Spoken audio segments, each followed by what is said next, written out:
အားလုံးပဲမင်္ဂလာပါဒီနေ့ဝီရှင်လေးလုပ်ပေးခြင်းတဲ့အကြောင်းအရာလေးကတော့ AI ပုံတွေထုတ်တဲ့အခါတိုင်းကိုမျက်နှာနဲ့မတူဘူးဆိုပြီးတော့ခဏပြောနေတာတွေ့တယ်ပေါ့နော်ဒါကြောင့်ဝေကဒီကိုမျက်နှာနဲ့မတူတဲ့ AI ပုံတွေကိုကိုမျက်နှာနဲ့တူအောင်ပြန်ပြင်လို့ရတဲ့ software လေးတစ်ခုနဲ့မိတ်ဆက်ပေးပါမယ်ဒီ software လေးရဲ့နာမည်ကတော့ Remake Face AI လို့ခေါ်ပါတယ်ဒီ software လေးကပတ်စံလည်းပေးစရာမလိုဘူးအခမဲ့သုံးလို့ရတယ်ပေါ့နော်သုံးရတာလည်းအရန်ကိုလွယ်ကူရိုးရှင်းပြီးတော့အတော်ကြီးကိုအဆင်ပြေပါတယ်စမ်းသုံးကြည့်ပါအရင်ဆုံးဒီ software ကိုအသုံးပြုဖို့အတွက် Play Store ထဲမှာ download ဆွဲရပါမယ်။ဒီမှာ Play Store ထဲကိုဝင်ပြီးပြီဆိုရင် search bar မှာ Remake Face AI ဆိုပြီးရိုက်ရှာလိုက်ပါ။ဒါဆိုလို့ဆိုရင် Remake Face AI ဆိုတဲ့ software လေးကိုတွေ့ပါလိမ့်မယ်။ဒါကို download ဆွဲပါ။ download ဆွဲပြီးပြီဆိုရင်တော့ open ဆိုပြီးတော့ပေါ်လာပါလိမ့်မယ်။ open လို့ပေါ်လာရင် open ကိုနှိပ်ပါ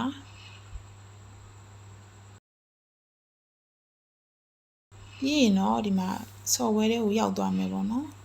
ဒီ software တွေရောက်တဲ့အခါကျလို့ဆိုရင် get start ဆိုပြီးတော့ပေါ်လာလိမ့်မယ်ဒါဆိုရင် get start ကိုနှိပ်ပါ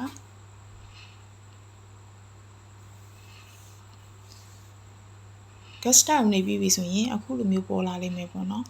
ဒီနေရာမှာဝီတခုပြောပြချင်တာကဒီကိုက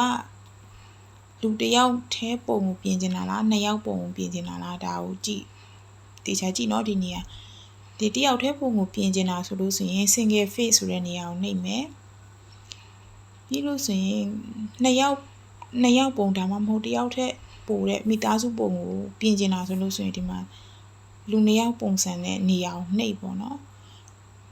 ဝေးရဒီအရင်ဆုံးတယောက်ထဲပုံကိုပြန်ပြင်တဲ့နည်းကိုအရင်လုပ်ပြပေးမယ်ပေါ့နော်ဒီမှာအပေါ်ဘက်မှာရှိတဲ့ upload images ဆိုတဲ့နေရာမှာဝေတို့ဒီ AI ကိုထုတ်ခိုင်းထားတဲ့ကိုမျက်နှာနဲ့မတူတဲ့ AI ဓာတ်ပုံကိုအဲ့ဒီနေရာမှာထည့်ပါမယ်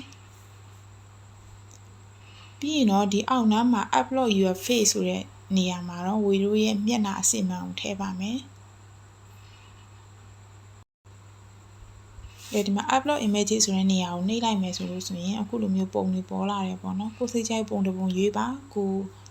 ပြင်ချင်တဲ့ AI ကို AI ကိုထုတ်ခိုင်းထားတဲ့ကိုမျက်နှာနဲ့မတူတဲ့ပုံပေါ့နော်ကိုစိတ်ကြိုက်ပုံတစ်ပုံရွေးပါ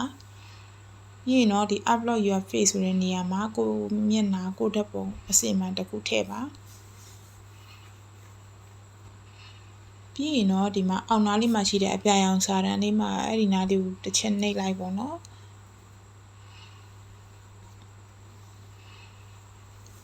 အဲ့နောက်နှိပ်လိုက်ပြီဆိုလို့ဆိုရင်ကြော်ညာလေးတော့ဝင်တယ်ခဏဆောင်ရတယ်ကြော်ညာလေးတွေဝင်လာရင်ကြော်ပြလိုက်ပေါ့နော်ပြီးလို့ဆိုရင်တော့ဒါကိုလိုချင်တဲ့ပုံလေးရပါပြီပြီးရင်ဒီမှာအောက်နားလေးမှာရှိတဲ့ပုံကိုစေ့ဖို့အတွက်အောက်နားလေးမှာရှိတဲ့ဒီ download ဆိုတဲ့နေရာလေးကိုနှိပ်လိုက်ပါ download ကိုနှိပ်လိုက်ပြီဆိုလို့ဆိုရင်ဖုန်းထဲမှာတင်ပြီးစားဖြစ်သွားပါလိမ့်မယ်ကဲဒါဆိုလို့ဆိုရင်ဝေကဒီတယောက်ထက်ပိုတဲ့မိသားစုဓာတ်ပုံဒါမှမဟုတ်စုံတွဲပုံမျိုးပြန်ပြင်တဲ့နည်းလေးကိုပြောပြမယ်ပေါ့နော်ဆွမ်းနာဝေပြောခဲ့သလိုပဲတယောက်ထက်ပိုတဲ့ပုံကိုပြောင်းချင်တာဆိုလို့ဆိုရင်ဘေးနားမှာရှိတဲ့ဒီမှာလူနှစ်ယောက်ပုံစံနေရာကိုနှိပ်ပေါ့နော်အဲ့ဒီနာကိုနှိပ်ပြီးသွားပြီဆိုလို့ဆိုရင်ဒီအပေါ်မှာ upload image ဆိုတဲ့နေရာမှာကိုပြောင်းချင်တဲ့စုံတွဲပုံကိုထည့်ပါဒီမှာကိုမျက်နှာနဲ့မတူတဲ့စုံတွဲပုံထည့်ပေါ့နော်ကဲပြီးရင်တော့ဒီမှာအောင်နာလေးမှာတွေ့လာဒီလိုမျိုးပေါ်လာလိမ့်မယ်ဒီလိုမျိုးပေါ်လာလို့ဆိုရင်ယောက်ျားလေးနေရာမှာကိုရဲ့ကိုထည့်ခြင်းတဲ့ဒီယောက်ျားလေးပုံထည့်ပေါ့နော်မိန်းကလေးမျက်နှာနေရာမှာတော့ကိုထည့်ခြင်းတဲ့မိန်းကလေးပုံထည့်ပါ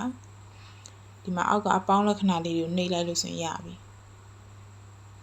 ကဲယောက်ျားလေးမျက်နှာအစားထိုးဖို့အတွက်ဒီယောက်ျားလေးမျက်နှာရဲ့အောက်မှာရှိတဲ့အပေါင်းလက္ခဏာလေးကိုနှိပ်မယ်ပြီးရင်ကိုထည့်ခြင်းတဲ့ပုံတစ်ပုံရွေးမယ်မိန်းကလေးမျက်နှာကိုပြောင်းဖို့အတွက်လည်းအတူတူပဲပေါ့နော်ဒါမိန်းကလေးမျက်နှာရဲ့အောက်မှာရှိတဲ့အပေါင်းလက္ခဏာလေးနားမှာဒီကိုထည့်ခြင်းတဲ့ပုံတစ်ပုံထည့်ပေါ့နော်ပြီးလို့ဆိုရင်စောနာလိုပဲဒီအပြာရောင်စာတန်းလေးကိုနှိပ်လိုက်ရပါပြီ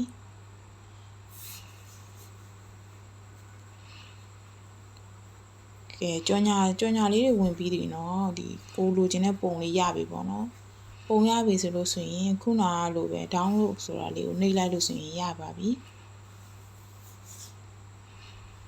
download ကိုနှိပ်ပြီးသွားပြီဆိုလို့ဆိုရင်ဖုန်းထဲမှာတိမ်ပြီးစားဖြစ်သွားပြီပေါ့နော်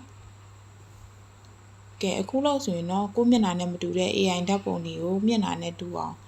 ကိုမျက်နှာနဲ့တူအောင်ဘယ်လိုမျိုးပြန်ပြင်ရမလဲဆိုတာသိသွားကြပြီလို့ထင်ပါတယ်အားလုံးအဆင်ပြေကြပါစေ